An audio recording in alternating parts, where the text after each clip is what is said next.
आप सभी शिक्षक साथियों का मैं राकेश बरसैया डाइट विदिशा की ओर से बहुत बहुत स्वागत करता हूं। साथियों, आज की ये वीडियो प्राथमिक शाला में कार्य करने वाले प्रधानाध्यापक तथा शिक्षकों के लिए है।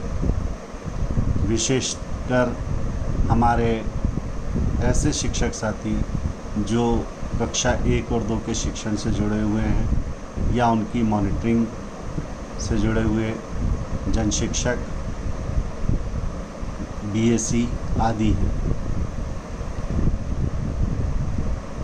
अभी ग्रीष्म अवकाश में आप सभी साथियों ने एफएलएन का प्रशिक्षण प्राप्त किया, किंतु इस प्रशिक्षण में सभी शिक्षक शामिल नहीं हो सके।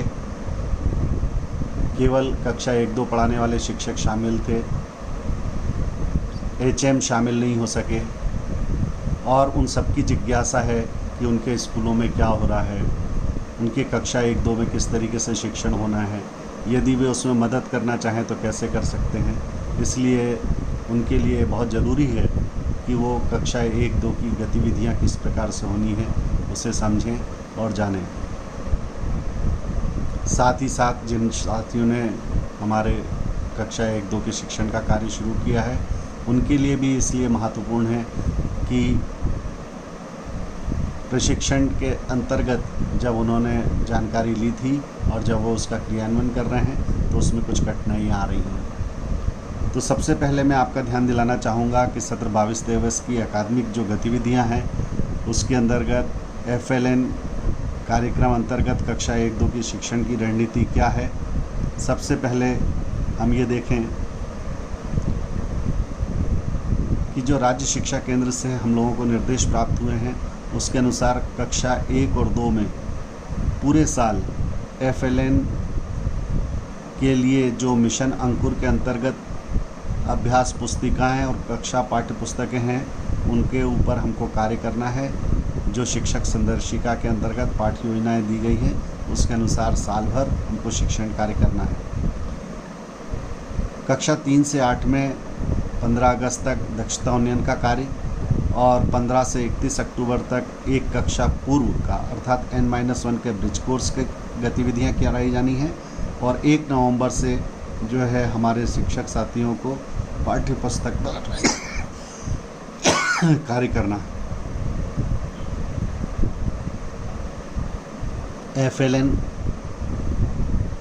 संचालन के लिए हमारे विद्यालयों में शिक्षक संदर्शिका भाषा की और शिक्षक संदर्शिका गणित की ये पृथक पृथक आई हैं। इनके अंदर 32 सप्ताहों की पाठ्य योजनाएं दी गई हैं तथा उसके शुरू और आखिरी में कुछ महत्वपूर्ण बातें दी गई हैं जो प्रत्येक शिक्षक को जानना बहुत ज़रूरी है। बच्चों के लिए अंकुर अभ्यास पुस्तिका कक्षा 1 भाषा की और गणित की दी गई है। इसी प्रकार से कक्षा 2 के लिए भी भाषा और गणित की अंकुर अभ्यास पुस्तिकाएं दी गई हैं और दोनों कक्षाओं में अर्थात कक्षा 1 और 2 में पाठ्य पुस्तकें हैं। पुस्तकालय हेतु विभिन्न पुस्तकें पहुंचाई गई हैं।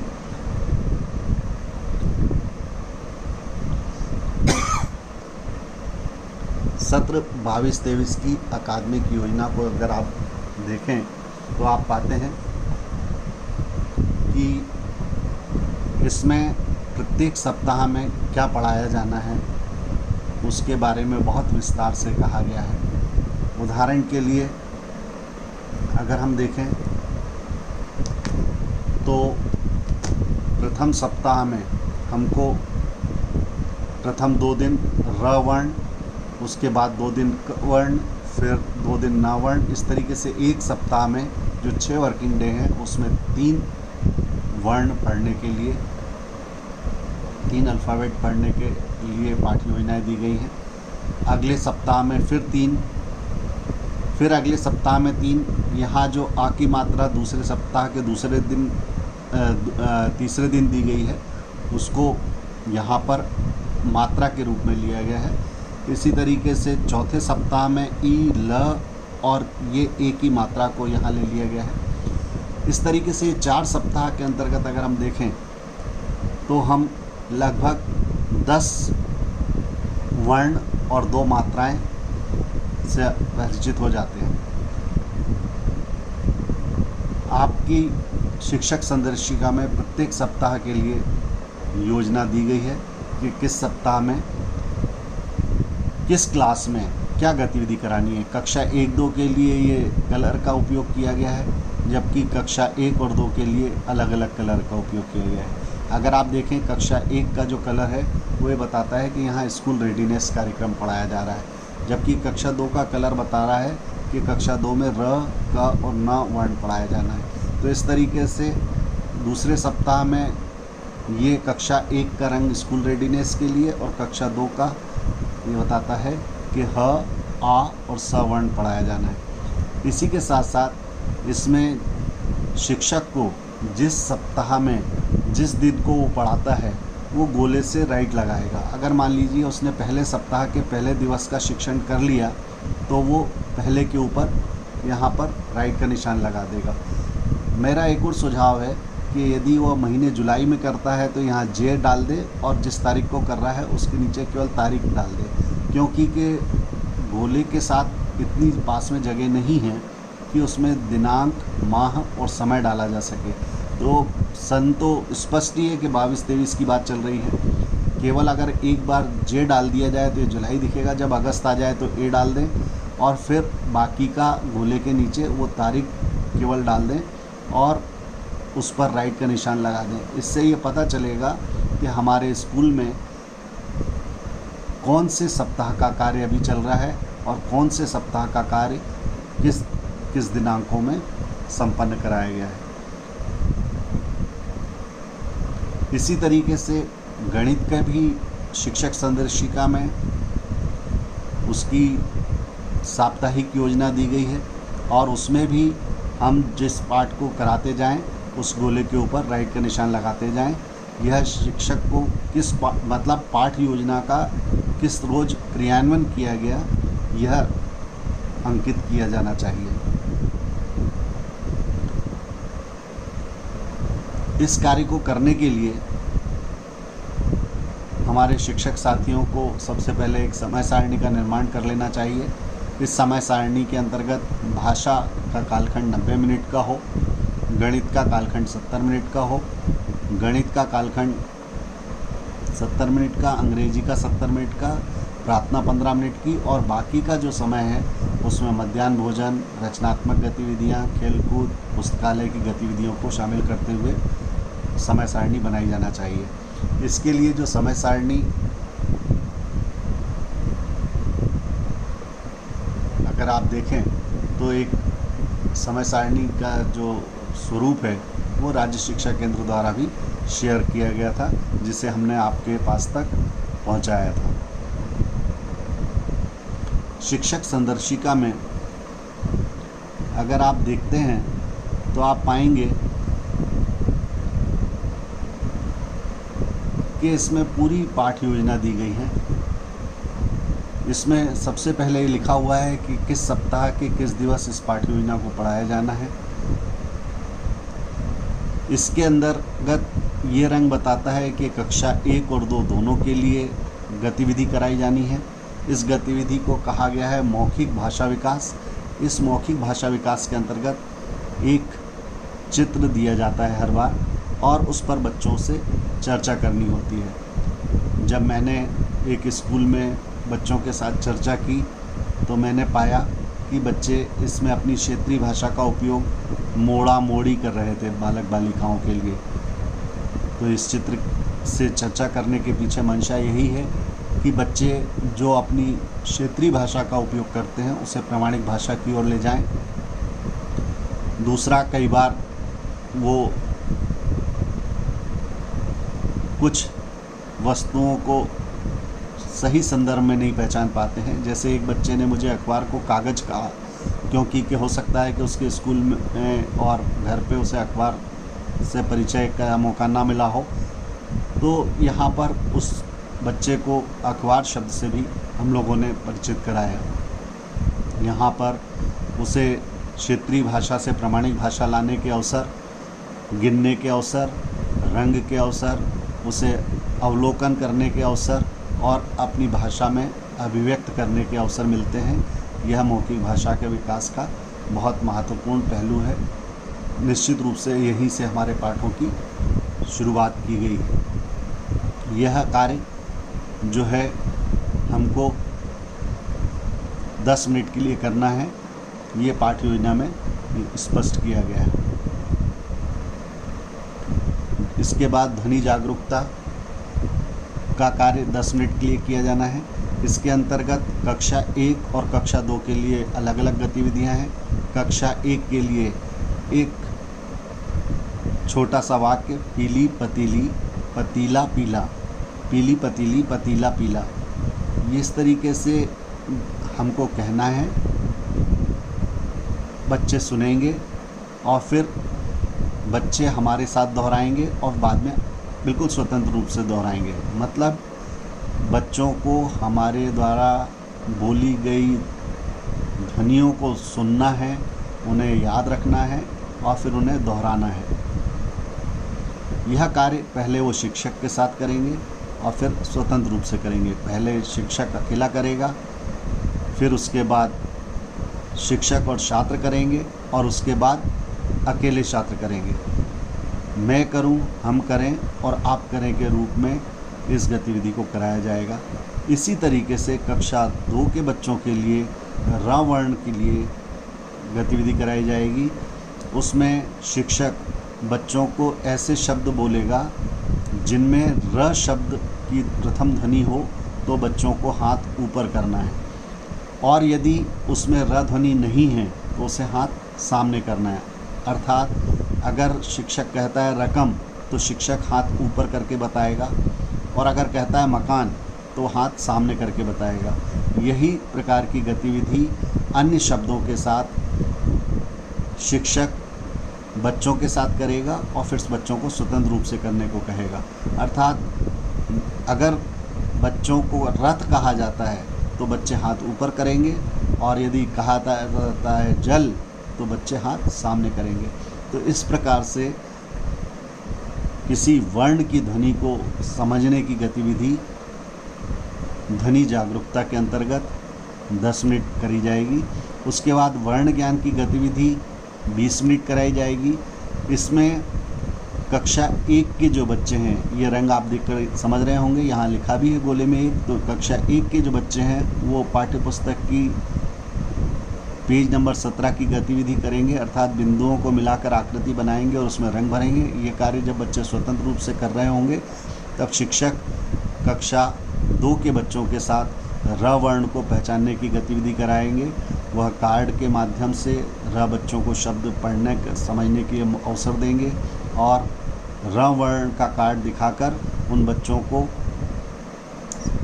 उसकी पहचान सिखाएंगे और उससे संबंधित गतिविधि वर्कशीट 1 में करते हुए उसको र स्ट्रोक और र लिखने तक के पहुंचाएंगे। तो इस तरीके से यह जो 20 मिनट का समय है वह र आकृति को पहचानने और लिखने के लिए है। इसके बाद आओ कुछ करें के अंतर्गत हस्त संतुलन एवं निर्देशों की समझ के लिए गतिविधि कराई जाएगी। जैसे कक्षा 1 के बच्चों को कागज को मोड़कर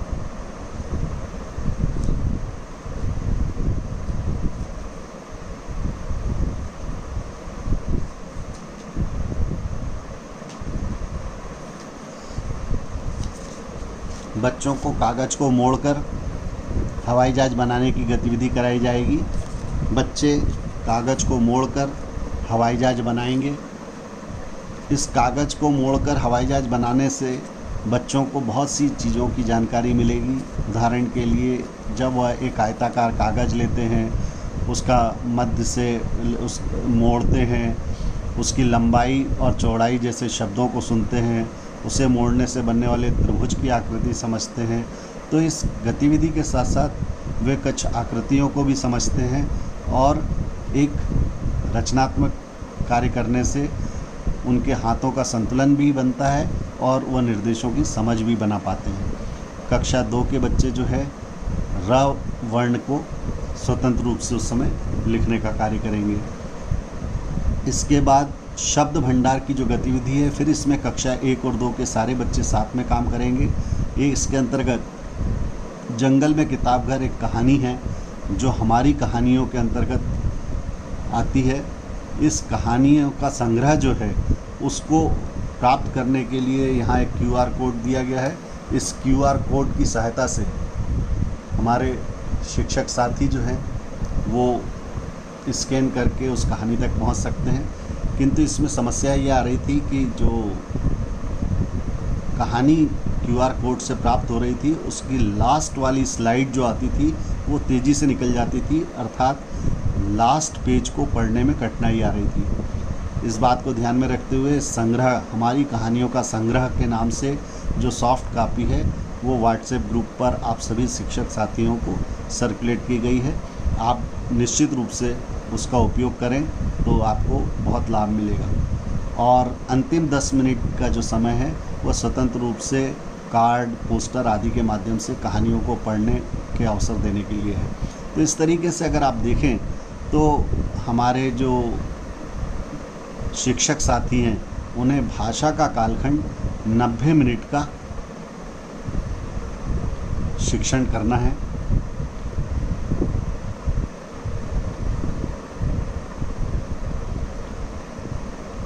इस शिक्षण के दौरान उनको कक्षा 1 और 2 की अभ्यास पुस्तिका पे कार्य करना है। जैसे कि मैंने पहली पाठ्य योजना की बात की तो अगर आप उनकी अभ्यास पुस्तिका में देखेंगे तो सप्ताह 1 दिवस 1 वर्कबुक के पहली वर्कबुक के अंदर लिखा हुआ है। यह वही जो शिक्षक संदर्शिका के अंदर चित्र दिया गया था और उसके लिए जो चर्चा करने की बात कही गई थी यही वर्कबुक के अंदर है। ध्वनि जागरूकता के लिए वह जो शिक्षक संदर्शिका में निर्देश थे वही बात इसके अंतर्गत कही गई है। इसमें कागज़ मोड़ने के अवसर दिए गए हैं, बिंदुओं को मिलाकर आकृति बनाने की बात कही गई है और दूसरी वाली वर्कशीट में अगर आप देखें तो हवाई जहाज बनाने की बात, उसी बात को आगे बढ़ाई गई है।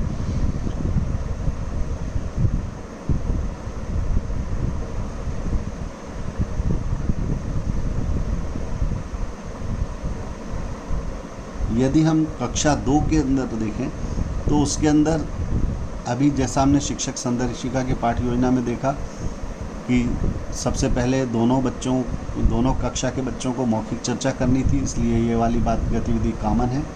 फिर ध्वनि जागरूकता के लिए र पर कार्य करना है, अर्थात कुछ शब्द बोलेंगे और उन शब्दों की बच्चे पहचान करके हाथ ऊपर, अगर र की ध्वनि है तो ऊपर करेंगे और अगर र की ध्वनि नहीं है तो सामने करेंगे।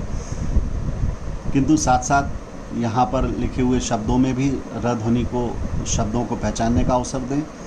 यहाँ वस्तुएं जो दी गई हैं उसमें कौन सी र ध्वनि वाली चित्र हैं उनको पहचानना है और रा को लिखना है। तो इस तरीके से बच्चे को एक वर्ण को सुनना, उसको पहचानना, उसको लिखना, यहाँ तक पूरी गतिविधि एक अभ्यास के अंतर्गत शामिल की गई है। साथियों, जिस तरीके से अभी हमने एक पाठ्य योजना की बात की उसी तरीके से सप्ताह की पूरी पाठ्य योजनाएँ दी गई हैं। उसमें जैसे पहले सप्ताह के पहले दिन रा है तो दूसरे रोज़ वही रिपीट करना है, फिर उसके बाद तीसरे रोज़ क है तो चौथे रोज़ वही रिपीट किया गया है, पाँचवें रोज़ ना है तो छठे रोज़ मूल्यांकन के साथ उसको रिपीट किया गया है। तो इस तरीके से एक सप्ताह में 3 वर्णों का उपयोग किया गया है सिखाने के लिए। हर एक के अंदर मौखिक भाषा 10 मिनट का कार्य दिया गया है, जिसके अंदर कोई एक चित्र दिया गया है जिसमें कक्षा 1 और 2 के संयुक्त रूप से बच्चों से चर्चा की जानी है और इसका मुख्य उद्देश्य उनको अपनी क्षेत्रीय भाषा से प्रामाणिक भाषा पर लाने का है, ताकि के बच्चे अपने घर से जो शब्द भाषा लेके आए हैं उसको शिक्षक समझें और उसे प्रामाणिक भाषा में धीरे धीरे परिवर्तित करने का प्रयास करें। कक्षा 1 और 2 के विद्यार्थियों के लिए ध्वनि जागरूकता में अलग अलग गतिविधियां हैं। कक्षा 1 के अंतर्गत जहां कोई वाक्य को दोहराने वाली बात है जिसमें उन्हें ध्वनि सुनकर दोहरानी है, वहीं कक्षा 2 के अंतर्गत उनको जो वर्ण पढ़ाया जा रहा है उससे संबंधित प्रथम ध्वनि पर उन्हें ऊपर हाथ करना, अगर सही है, अगर र के लिए रकम शब्द बोला जा रहा है तो हाथ को ऊपर करना है और अगर उसकी जगह पे आज बोला जा रहा है तो सामने करना है। मतलब बच्चे को शब्द सुनकर यह समझना है कि वह शब्द र ध्वनि से शुरू हो रहा है या नहीं हो रहा है। उसको कौन सी वर्कशीट पे काम करना है ये भी प्रत्येक पाठ में दिया गया है। वर्कशीट लगातार पाठ योजनाओं में 1, 2, 3 प्रत्येक रोज एक वर्कशीट को कवर करने का प्रयास किया गया है। उसके अंदर पाठ्य पुस्तक अगर पहला वाला देखें अगर हम तो 17वां पेज है, तो अगले वाले में 18वां पेज, फिर 19वां पेज, इस तरीके से पाठ्य पुस्तक के पेजों का भी उपयोग किया गया है। वर्ण ज्ञान के लिए जहाँ कक्षा 2 के बच्चे वर्ण ज्ञान करेंगे तो वहाँ कक्षा 1 के बच्चों को कहीं कागज़ पेपर फोल्डिंग के माध्यम से मिट्टी से गोले बनाना, चित्र बनाना, उनमें रंग भरना जैसी गतिविधियाँ दी गई हैं। ये कार्य 20 मिनट के लिए दिया गया है। आओ कुछ बनाएं के अंतर्गत बच्चों को कई महत्वपूर्ण गतिविधियां वर्कशीट के रूप में दी गई हैं। उन्हें शिक्षक को कराना चाहिए और बच्चों जो कक्षा 2 के हैं उन्हें वर्ण लेखन के लिए महत्वपूर्ण गतिविधियां दी गई हैं। शब्द भंडार के लिए प्रत्येक रोज 2 रोज में एक कहानी शामिल की गई है। जैसा कि हम देख रहे हैं कि जंगल में किताब घर ये पहले रोज है, तीसरे रोज कितने पेड़, फिर उसके बाद जगन और बंदर। तो इस तरीके से ये जो कहानियाँ हैं ये शब्द भंडार बढ़ाने के लिए हैं, जिसमें कक्षा 1 और 2 के बच्चों को संयुक्त रूप से शामिल किया जाना है। और फिर स्वतंत्र पाठन का कार्य अगर आप कराते जाएंगे तो आप ये देखेंगे कि यही गतिविधियाँ लगातार आपके चौथे सप्ताह तक जाती हैं। 5वें सप्ताह से ज़रूर जो है कक्षा 1 में भी वर्णों का ज्ञान प्रारंभ कर दिया गया है। यदि हम देखें कि 5वें सप्ताह में तब बच्चों को कक्षा 1 के बच्चों को अ और कक्षा 2 के बच्चों को ई की मात्रा सिखाई गई है। इस तरीके से शुरू के 4 सप्ताह के बाद 5वें सप्ताह से दोनों कक्षाओं में वर्णों की शुरुआत की गई है या मात्राओं की शुरुआत की गई है। तो मैं सोचता हूँ साथियों कि आप लोगों ने इन चीज़ों का निश्चित रूप से ध्यान दिया होगा। और गणित के लिए भी जो है पाठ्य योजनाएँ आपने देखी होंगी, उसके अंदर भी साप्ताहिक पाठ्य योजना दी गई है। इस साप्ताहिक पाठ्य योजना को जब आप कराते हैं तो उसमें देखेंगे कि 12 सप्ताह तक कक्षा 1 और 2 की एक सी गतिविधियां हैं। मैं कक्षा 1 और 2 की गतिविधियों में कोई अंतर नहीं है, उनको संयुक्त रूप से ही कराया जाना है। इसमें मुख्यतः 20 तक की गिनतियां बच्चों को सीखने के मौके मिल जाएंगे। आप जब जो गतिविधि जिस सप्ताह का, अगर पहले सप्ताह का पहले दिन की गतिविधि हो जाए तो उसको राइट लगा के इसके नीचे तारीख डाल दें। जब पहले सप्ताह का दूसरे रोज़ की गतिविधि हो जाए तो उसको राइट लगा के, जैसा कि अभी भाषा में हमने चर्चा की थी कि महीने का एक अल्फ़ाबेट डाल दिया जाए शुरू में और फिर गोले के नीचे केवल तारीख भर डाल दी जाए, तो इतने स्थान में हम केवल यह प्रदर्शित कर सकते हैं कि हमने कौन से सप्ताह के कौन से दिवस को किस दिन किस तारीख को कवर किया था।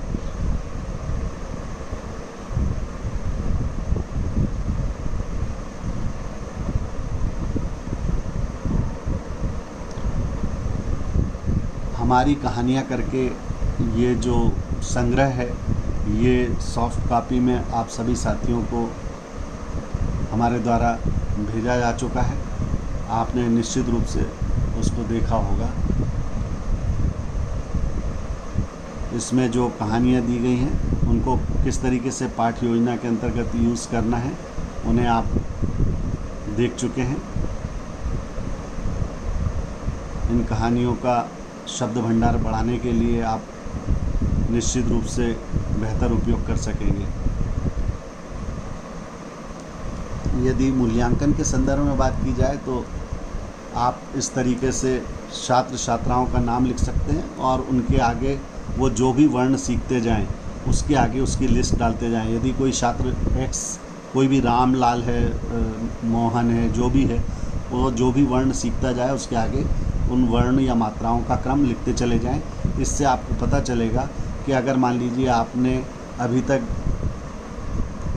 20 वर्ण सिखाए हैं तो छात्र अभी तक कितना वर्ण सीख गया है। निश्चित रूप से इस तरीके से आपको ये पता चलेगा कि बच्चे की सीखने की गति क्या है। यदि वह बच्चा 12 वर्ण सिखाने पर 12 वर्ण सीख रहा है तो उसकी गति बहुत संतोषजनक है, और यदि वह 12 वर्ण सिखाने पर 3-4 वर्ण सीख पा रहा है तो ये आपको समझ में आएगा कि कहीं ना कहीं इसको हमको किस तरीके से साथ में लाना है, और आप उसके लिए रणनीति बना सकेंगे। साथियों,